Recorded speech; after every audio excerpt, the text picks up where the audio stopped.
నమస్తే SR7 టీవీకి స్వాగతం. నా పేరు శబానా. వరంగల్ కౌంటింగ్ కేంద్రం నుంచి వెళ్లిపోయిన బీఆర్ఎస్ అభ్యర్థి.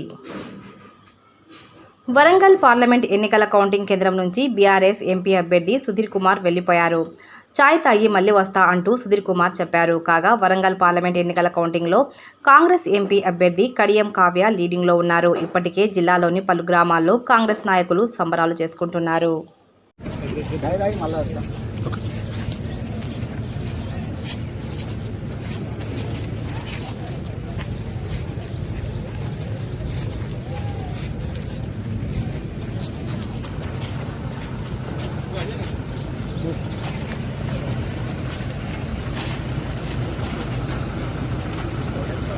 Bener nggak?